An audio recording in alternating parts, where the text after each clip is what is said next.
Hi, in this video I'll go through compactness and what is compactness for topology. So compactness is the definition is a bit less intuitive, but it is what we work with after a very long time of fine-tuning definitions over the history of math.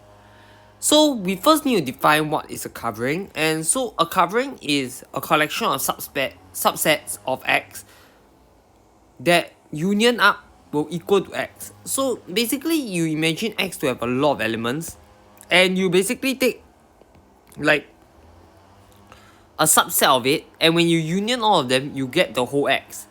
And so it's called an open covering when the elements are the open subsets, open with respect to the topology. And now we say that X is a compact set if and only if for every open covering that contains a finite sub-collection that also covers X. And what it's trying to say that there is a finite subset of this family of open coverings such that X is still covered by this finite set. So it can be written as a finite union. And we can now see that the real line is not compact because this open covering contains no finite collection that covers the whole real numbers. And there are many examples of sets that are not compact or compact, one of which is this. And any space X containing finitely many points is necessarily compact because if you have a finite space, finite number of elements, then you definitely can just take the singletons of each element and those will be a finite union that is compact, that covers the whole of X, and so X is compact. And then we can see that this interval isn't compact, and I'll leave it to you to read. So you can, here's a lot of examples for you to take note of. But we will really be practicing a lot about using this definition so that we familiarize ourselves with compactness. And so one thing to note again is the image of a compact space under a continuous map is compact. And the reason is because if A is an open covering of the image that are open, then the pre-images of all these sets will also be open. And since this is open in X and covers X, then the sets can be reduced to a finite subcovering. And so then you just take this finite subcovering and just take the F of it, and then they will cover Fx, and so we are done. And so because of this, we say compactness is a topological property, and if X and Y are homeomorphic, then X is compact if and only if Y is compact. And so we say that a subspace is covered by subsets of X if the union of these elements contains Y. So we now should say when does a subspace is getting covered. We don't say it equals because these subsets are from the larger space X, which is open in X. So Y is contained inside this union, then it's called covered. And so it's compact if and only if the open covering by sets open in X, so you must take note of where the sets are open in, contains a finite subcovering of Y. And so if you take the open sets from X, then you only need to contain Y. And so now we'll prove one theorem to get us started off with understanding compactness more, is that every closed subspace of a compact space is compact.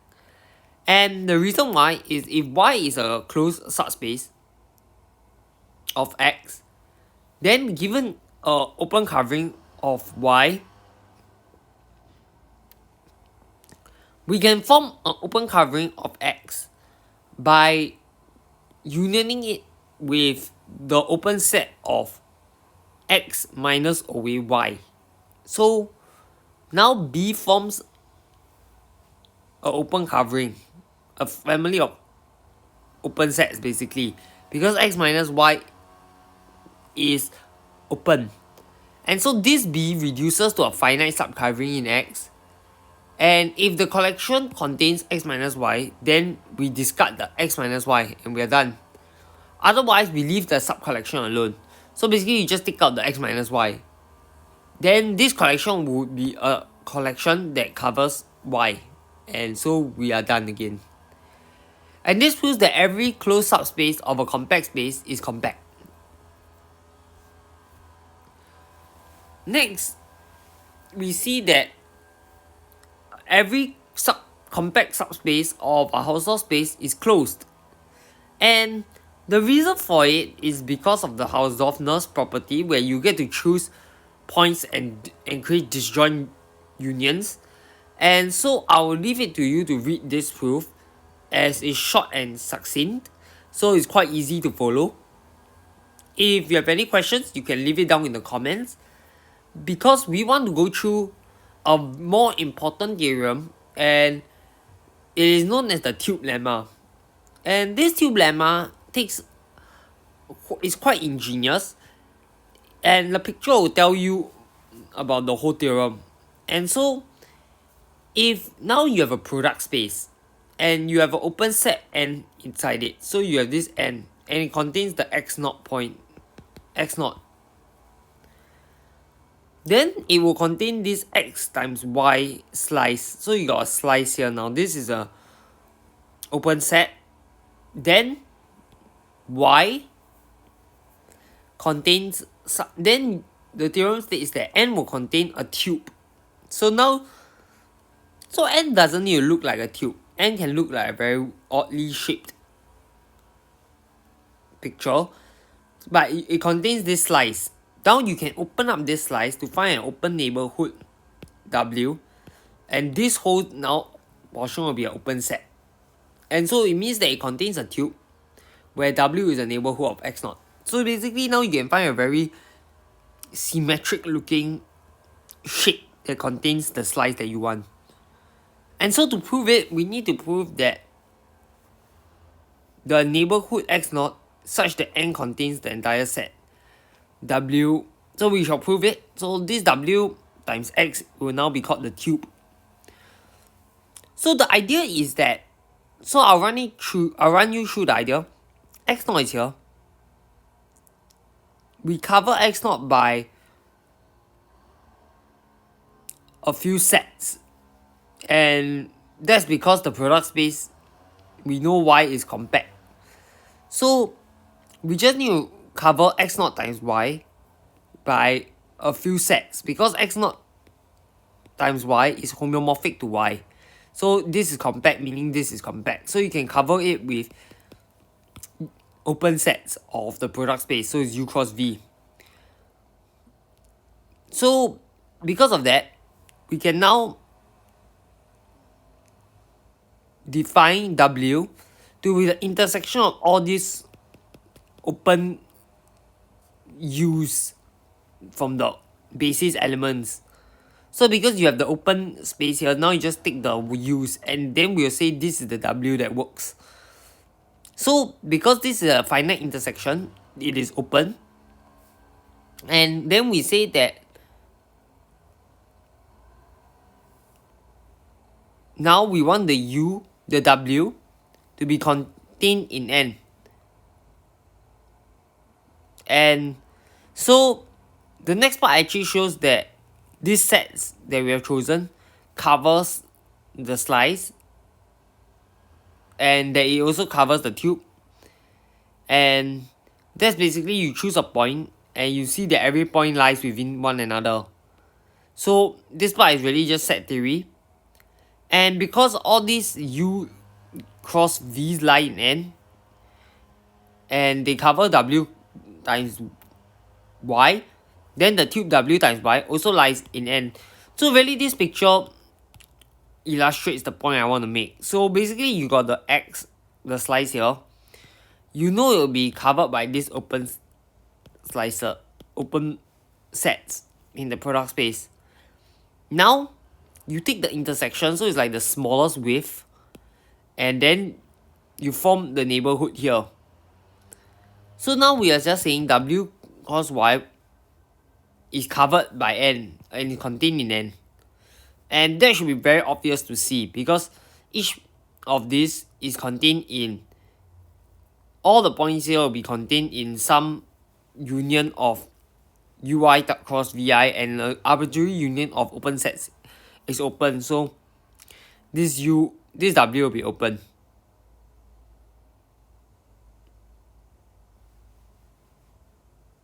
And so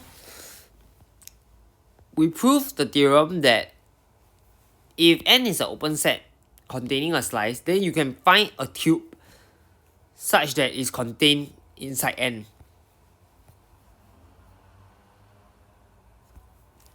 And this helps us prove that the product of compact spaces is compact.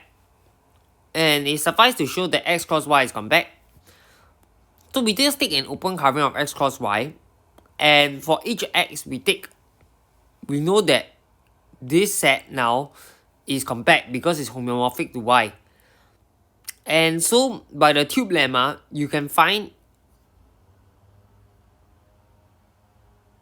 and because this is compact, you can find, so first we use the compactness, so we can find a finite subcovering that covers this tube, this slice. And so by the tube lemma,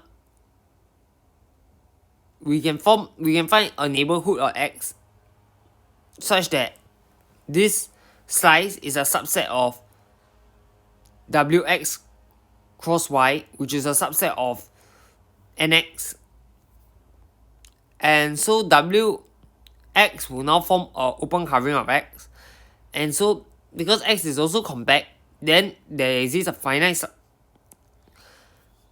subcovering such that x equals to the union of this wx. And because of that, x cross y is just the union running through all the x's of wx times y. And then this, because wx is all contained within all the wx cross y is all contained within nx, this will be a union of nx. And because nx is a finite union as well, so this is a finite union with another finite union, so it'll be finite. So x cross y is compact. And so we have proven that the product of finitely many compact sets spaces is compact. That's all for this video. I hope you have enjoyed it. Feel free to like, share and subscribe. And if you have any queries or questions, leave it down in the comments sections below. Bye!